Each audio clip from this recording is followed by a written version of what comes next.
I want to thank everyone for being here today, here at the state capitol. We wanted to have this press conference in regard to the distracted driving bill to talk about the specifics of the bill as well as the next steps. Most of you know, about 2 months ago, we introduced the Hands-Free Georgia Act, and I'm happy to say, as many of you have already reported, we've made great progress.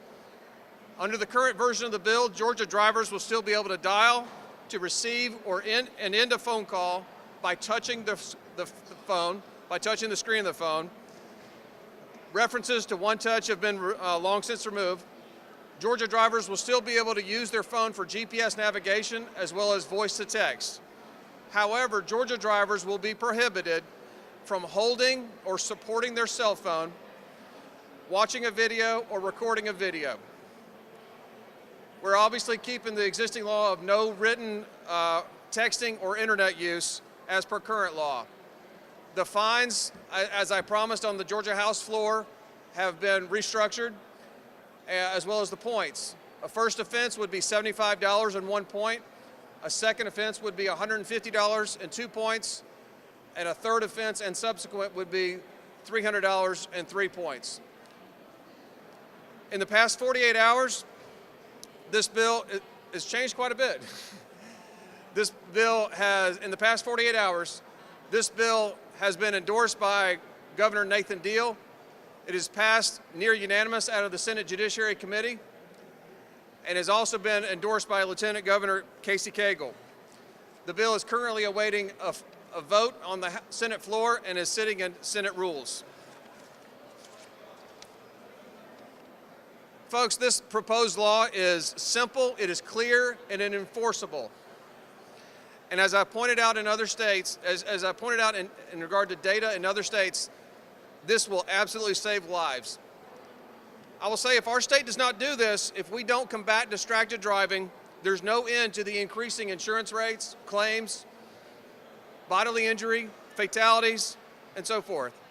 In addition, many of you are aware that several cities and counties either have passed ordinances or are about to pass ordinances with different specifics in regard to distracted driving, unless we in the state act and lead on this issue.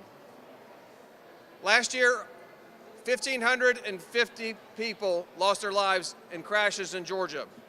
If we achieve a 20% reduction in this number, and I've proven from the data that this is very possible based on success in other states, if we achieve a 20% reduction, that's over 300 lives saved per year. That is the size of a high school class in Georgia. There is no organized opposition to this bill, to this measure. I'm very thankful for my friends that are here, that are in support, from medical groups, from law enforcement, from telecommunications providers, insurance groups, prosecuting attorneys council, municipal and county magistrates, trial attorneys, and many, many nonprofit advocates. I can't thank you enough, and I would not be able to be here today without you.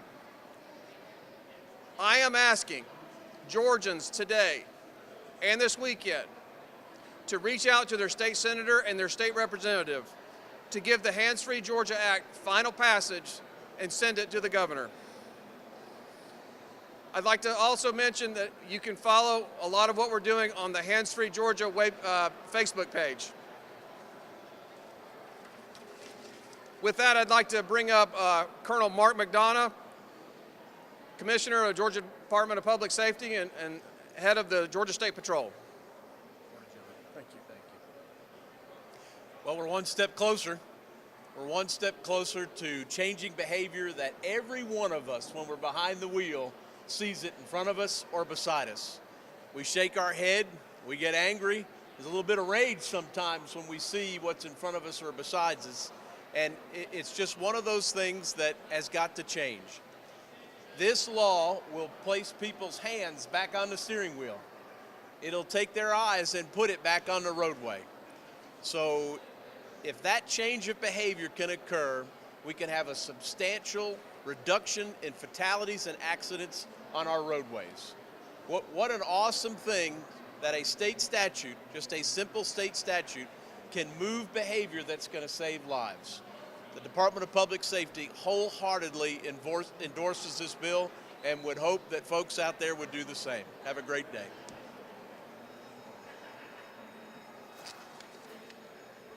Next, I'd like to bring up someone you're familiar with is Kathy Clark. Kathy is the mother of Emily Clark, one of the 5 Georgia Southern nursing students that died in that horrible crash in April 2015. Kathy?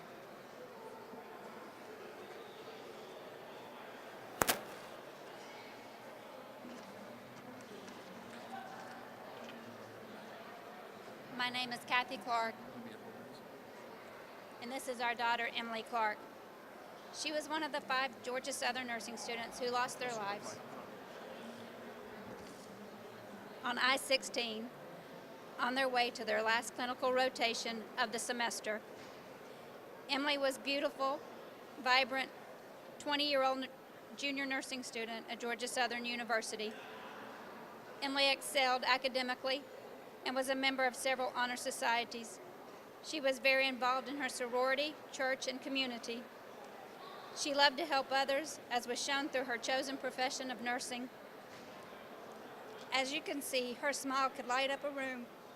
She was bright, compassionate, but above all else, she was nurturing and loving.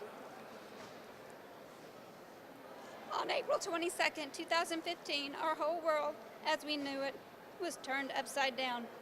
At 5:50 a.m. on that morning, a tractor trailer with a full load going 68 miles per hour ran into the back of Emily's stop car, going over the top of her vehicle, then proceeded to hit several other vehicles before he stopped. He did not hit his brakes for 0.8 of a mile on a straight section of I-16. On a clear morning, he did not see them. He was so distracted during this trip that he stated he did not know he hit Emily. He thought it was a bump in the road. The devastation and destruction that he caused with this wreck was incomprehensible.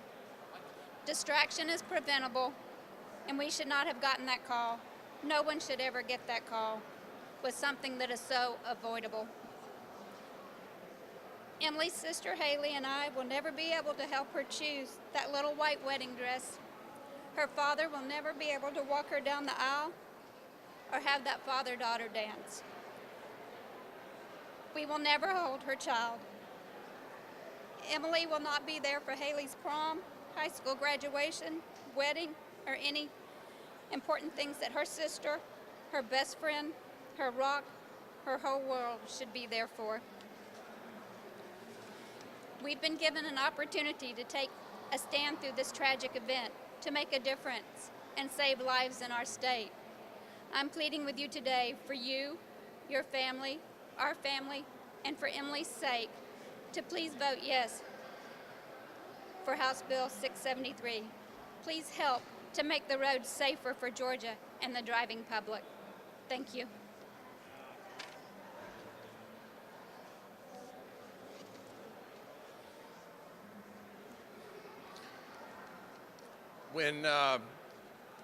When Kathy spoke in committee, you could hear a pin drop. Next, I'd like to bring up Natalie Botch. Her daughter, Abby, was also killed by a distracted driver on his phone. Natalie? Bring the microphone down. I don't know if that one needs to come down. Good morning. First, I'd like to thank Representative John Carson and Jennifer Smith from Stop Distractions for being our tireless leaders, and all of the representatives, including Bob Trammell, and senators for their tireless efforts to get us to this point. This has been an eye-opening experience, and it's been a roller coaster of emotions at times, very educational, but we do have true respect for the process. We've seen so much good come from so much tragedy, and that good is so many people working together, dedicated to saving lives in the state that we love. This is Abby. She was our 9-year-old little girl. Abby was our middle daughter, perfectly placed between older sister and a younger sister. Abby was in the 4th grade and very busy, involved in many activities at school and sports and in church. She had a giving, compassionate heart. She loved big and she lived big, and her flair for life immediately brought a smile to your face. Abby had many dreams and things she wanted to do and see in her life, but that was taken from her in a split second, December the 22nd, 2012. Our family had enjoyed an evening out for dinner and was on our way to look at Christmas lights in a neighborhood when our lives were changed forever. We had the green light at an intersection and proceeded through the intersection when a young driver ran his red light and T-boned our minivan. He had been engaged in a series of calls on his cell phone, causing him to be distracted, never putting on his brakes. All of us were injured. However, my husband and Abby, the most critical being life-flighted from the scene to Eggleston and Atlanta Medical. Because my husband's injuries were so severe and life-threatening, he was placed in a medically induced coma for 4 weeks. Abby was pronounced brain dead Christmas Eve and taken off of life support Christmas Day. Abby's dad would not know of Abby's death until a month later, when he was strong enough to be told. There is constantly a hole in our lives. Our every day is changed forever. And our Christmases are now a battle of emotion between keeping the joy of the season and the unfathomable reality of Abby's death. The one comfort that we have is that Abby gave life to 4 people Christmas Day through organ donation. She gave the life to 4 people here in Georgia, 2 being children. Abby should be getting ready to finish her first year of high school, but instead I'm here today sharing her photo and our family's experience. Today, Abby has a voice. The passage of House Bill 673 into law will save lives and families from having to live the life that we do today. No one is immune. This will spark a desperately needed change in how we as Georgians drive. Car wrecks like ours, due to distractions caused by phone usage in any form, can and will be prevented. This is the right thing for our state, and it is long overdue. It's time. Thank you.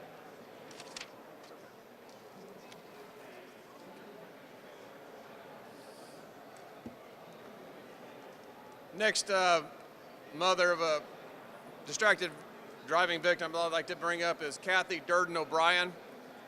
That's Kathy, K-A-T-H-I, Durden, D-U-R-D-E-N, O'Brien. She lost her son, Tyler Durden. Good morning. I too would like to thank Representative Carson and Jennifer Smith and everybody that has worked so tirelessly on this House Bill 673. My son Tyler was a distracted driver.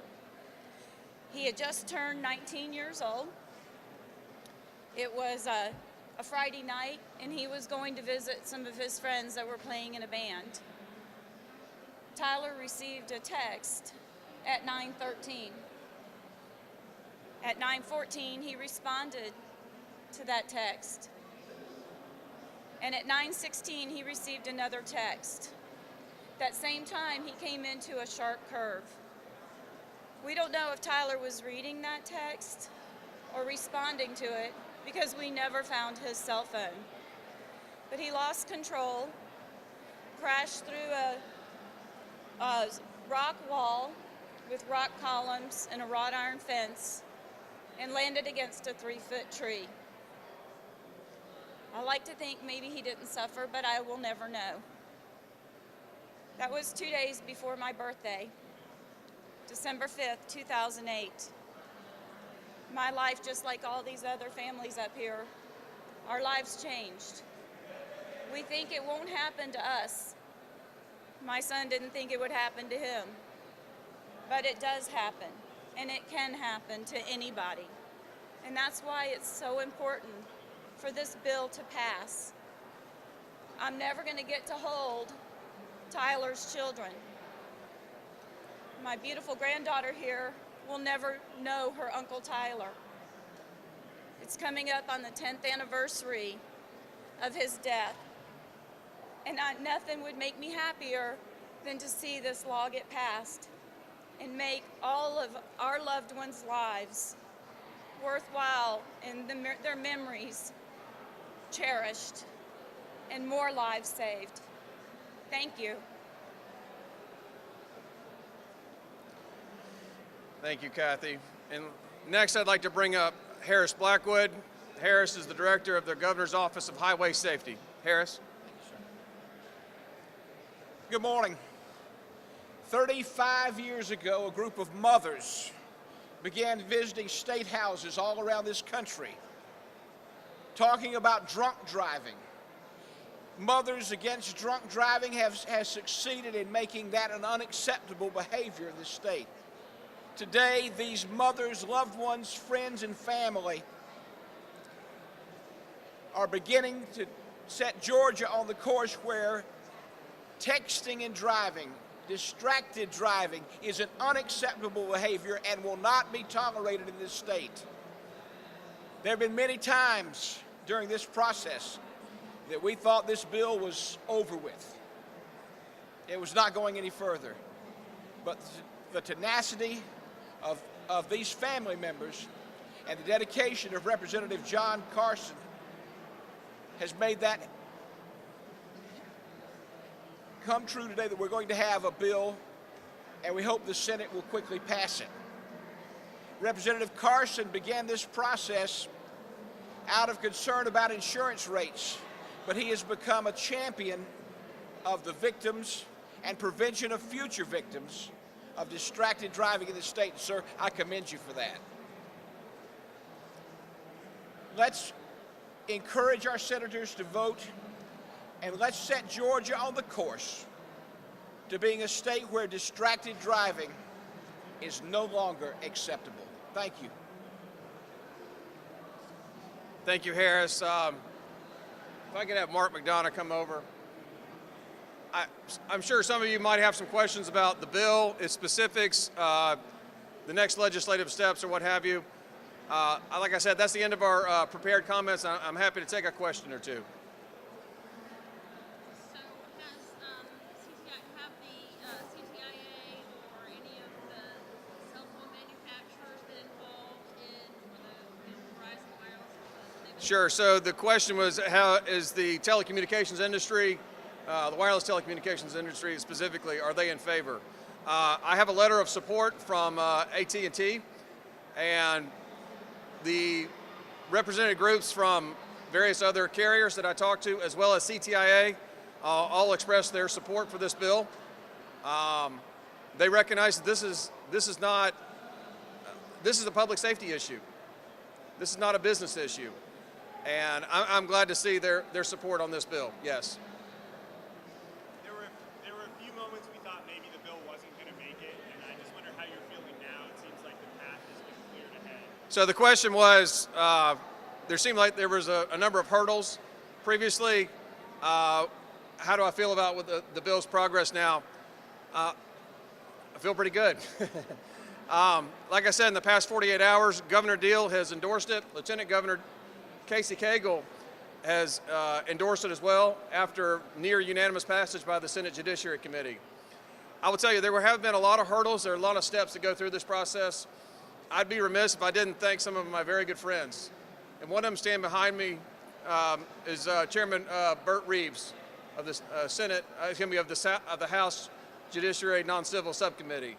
Another is my friend Chairman Eddie Lumsden, retired state trooper, as well as Chairman Jesse Stone of the Senate Judiciary Committee. So much has changed in the past 48 hours, as most of you have already reported, that there's a lot of room for optimism, and we have a lot of momentum on our side because we want Georgians to be safe on their roads. So it's in Senate rules right now? So the question is, where is the bill? The bill is sitting in Senate rules. It's probably being third read on the Senate floor sometime today. I will certainly ask for it in Senate rules on Monday. I've already spoken with Chairman Mullis about it. I think we're in. I think we're in good shape. And one of the ladies who spoke very movingly spoke about her son texting. Would this bill, in effect, just simply remove the ability for a driver legally to put their hands on the cell phone? Right. So, Ms. Rose. So the question is, what is the impact of this bill going to be? The goal all along, while it's been committee, is to get the cell phone, to get your mobile phone and electronic devices out of your hand. To get it out of your hand, to make it less convenient to send a text, to internet usage, or what have you. The whole idea, and I think we have a very finely crafted and balanced piece of legislation to get the cell phone out of drivers' hands. And so they would not be allowed legally to touch the cell phone? They will be allowed to touch the cell phone to dial, to end a call, receive a call. They will be absolutely allowed to touch the screen to dial, end a call, or receive a call, but not to text. And map apps? And they will be able to use the GPS navigation, yes, as well as voice-to-text technology. Other questions?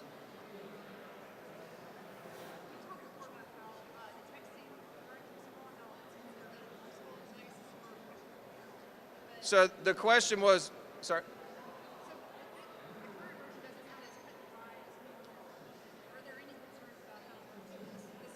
So the question was in regard to the current texting law compared to this law.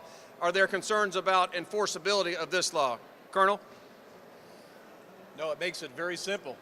If it's in your hand, it's not supposed to be there. So you have a very clear issue that if it's being supported by the body or if it's being held in the hand, it's very enforceable. But he was just saying you can dial or end. Well, if the cell phone is in a holder, then you would be able to touch it to do that. But the fact about holding it, you would not be able to do that. In other words, this is an action where for an extended period of time, where is your hand? It's not on a steering wheel. This is just to accept a phone call, receive a phone call. That's a very, a small time frame. So that is allowable in the law, and that's easy to enforce because it's not in their hand.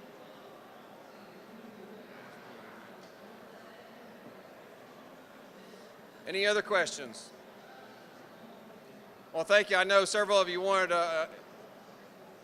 oh, yes, I'm sorry, I forgot. There's other families that are represented here. Sorry about that. Ladies, if you'll just wave your hand when I call your name. Mandy Sorahan. Mandy lost her son, Caleb, and he is the namesake of the 2010 texting law called Caleb's Law. Jody Rigby. Jody lost her son, Glenn, a little 5-year-old boy, when he was playing in his front yard, and he was killed by a distracted driver. Lee Wilkie. Lee lost his granddaughter, Juliana. Dee Grady lost her cousin, LaColtis, in a horrible, horrible crash. And many of you who saw the paper this past weekend know Mary Carol Harsh. Mary Carol lost her husband, Dr. John Harsh, internal physician in Henry County. I'll be available for just a moment before going up for votes for some individual interviews, and I appreciate your time. Thank you, everyone.